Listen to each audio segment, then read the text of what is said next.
Hello everyone, নতুন আরেকটি video নিয়ে আপনাদের সামনে হাজির হয়ে গেছি। আজকে আমি আপনাদের জন্য নিয়ে এসেছি চিকেন ভুনা অথবা চিকেন কষার একটি রেসিপি। সবসময় কিন্তু চিকেনের সেই পাতলা ঝোল বা চিকেনের তরকারি ভালো লাগে না, একটু ডিফারেন্ট ওয়েতে করেছি, সেই রেসিপিটাই শেয়ার করেছি। আশা করি আপনাদের ভালো লাগবে।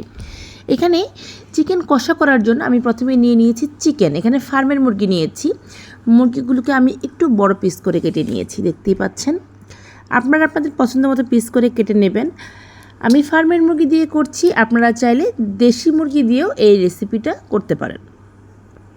এখানে যেহেতু চিকেন ভুনা বা চিকেন দো পেঁয়াজের মতো করবো, এই জন্য পেঁয়াজ কুচি লাগবে। আমি খুব বেশি করে একটু পেঁয়াজ কুচিটা দিয়েছি।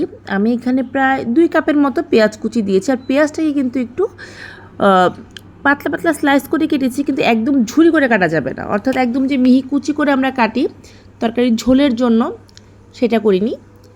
এখন এখানে দিয়ে দিলাম আদা বাটা। আমি 1 টেবিল চামচ আদা বাটা আর হাফ টেবিল চামচ রসুন বাটা, সাথে দিয়ে দেব স্বাদ অনুযায়ী লবণ। লবণটা একটু পরিমাণ মতো দেবেন। আমার এই রেসিপিগুলো আপনাদের ভালো লেগে থাকলে আমার চ্যানেলটা সাবস্ক্রাইব করে পাশে থাকা বেল আইকনটা ক্লিক করে দেবেন। আমি এরকম নতুন নতুন রেসিপি আপলোড দেওয়ার সাথে সাথে আপনি নোটিফিকেশন পেয়ে যাবেন। এখানে কথা বলতে বলতে আমি দিয়ে দিলাম হলুদ গুঁড়ো। সেটা আমি 1 চামচের মতো হলুদ গুঁড়ো দিয়েছি। আর ঝালের জন্য দিয়ে দিলাম 1.5 চামচ শুকনো মরিচের গুঁড়ো, সাথে আমি দিলাম ভাজা ধনে গুঁড়ো। এখন এই সব কিছু দিয়ে মাংসটাকে খুব ভালো করে মেখে নিচ্ছি। এভাবে খুব ভালো করে মাংসটাকে মেখে নিতে হবে। আমি গুঁড়ো মশলা দিয়ে করছি, আপনারা চাইলে এখানে হলুদ বাটা বা শুকনো মরিচ বাটাও দিতে পারেন, সেই ক্ষেত্রে মাংসের টেস্টটা আরও ভালো আসবে, কালারটাও সুন্দর আসবে। কিন্তু আজকে আমি গুঁড়ো মশলা দিয়েই করেছি। এখন এটাকে আমি আধা ঘন্টা রেস্টে রেখে দিয়েছি। তারপর এখানে আমি দিয়ে দিলাম সর্ষের তেল। দেখতেই পাচ্ছেন আমি এখানে প্রায় হাফ কাপের মতো সর্ষের তেল দিয়ে দিলাম। আপনারা চাইলে সাদা তেল ইউজ করতে পারেন, তবে সর্ষের তেল দিয়ে মাংস রান্না করলে কিন্তু খুব সুন্দর একটা কালার আসে আর খুব সুন্দর একটা ফ্লেভারও আসে, একটা ঝাঁঝালো একটা ফ্লেভার পাওয়া যায়। এখন সর্ষের তেল দিয়ে ওটাকে আমি খুব ভালো করে ম্যারিনেট করে নিচ্ছি। এখন আমি রান্নাটা বসিয়ে দিয়েছি।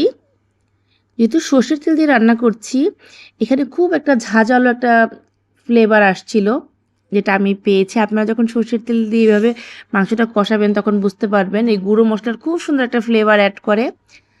আপনারা চাইলে এখানে সাদা তেলও দিতে পারেন, তবে আমি আপনাদেরকে বলবো সর্ষের তেল দিয়ে রান্নাটা করবেন, তাতে করে এই চিকেন কষাটা খেতে খুব ভালো লাগে। আর পেঁয়াজগুলোকে দেখতে পাচ্ছেন আমি কিভাবে কেটেছি।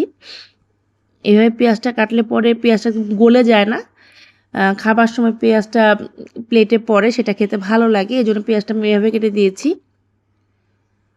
আমি কিন্তু এখানে কোনো জল অ্যাড করিনি, কারণ যেহেতু ফার্মের মুরগি নিয়েছি এটা থেকে প্রচুর জল বের হবে। আপনারা যদি দেখেন যে মাংসটা নিচে লেগে যাচ্ছে বা ঝোল বের হয়নি, সেই ক্ষেত্রে এখানে সামান্য পরিমাণ ঝোল দেবেন, তবে খুব একটা বেশি দিতে যাবেন না যদি ফার্মের মুরগি দিয়ে রান্না করেন।